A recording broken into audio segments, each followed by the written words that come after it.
talk about your recruitment to South Carolina, schools it came down to, and why you chose the Gamecocks.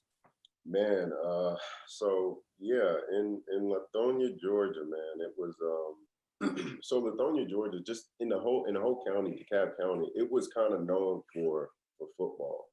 And I kind of got a late start when it came to football. Honestly, I think it was just the amount of anger. I just played mad, which kind of worked out for me. And my recruiter was Lorenzo Ward. And the first time I met Ward, he stood out to me. He was like, Coop, what you doing, Coop? I was like, man, I was like, I'm doing good, man. And he was one of the most authentic coaches. Mm-hmm. You know, he always told the truth. He always gave a raw approach to how the coaching process worked. And honestly, I think the whole entire coaching staff when it came to Carolina, because Carolina at first, when I was going through the recruiting process, who was I looking at? I was looking at Ole Miss, Arkansas, Tennessee, Kentucky.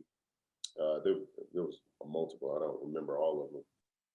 But it was when I went to South Carolina and got a really good feel for all of the players, everyone. It felt like family the most. Mm. And once I got a chance to visit, I was just like, all right, well, I think this is exactly where I want to be. And then the rest was history.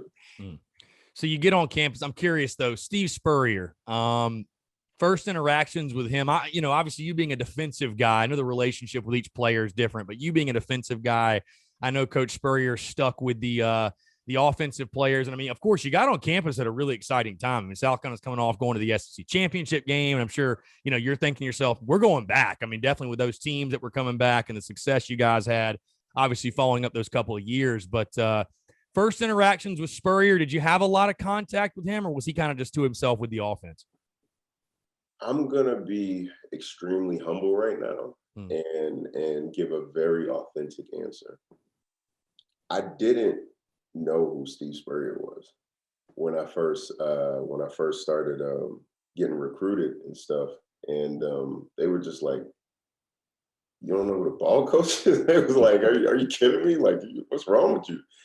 And I was just like, yeah, I don't know who the guy is. When I first came to my official visit, not my official visit, yeah, I think it was my official visit. I kind of walked past him. I didn't even know who he was. Like, that's how oblivious I was when it came to the whole recruiting process. I didn't really watch football or anything. All I knew was when I was on the field, anyone who had the ball, they should be hit. That's pretty much what I did. It was pretty much just A plus B equals C. Right. See ball, get ball. That's all you needed to do. I didn't really watch football. Didn't really do anything like that. And it was once I realized who it was.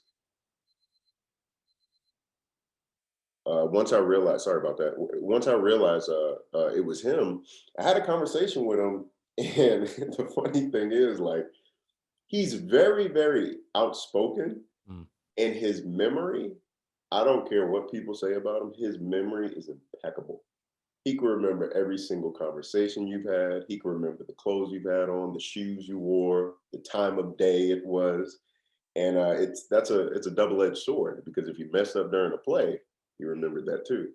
So my first experience with him was he was just very expressive. He was very open. He was always positive sometimes.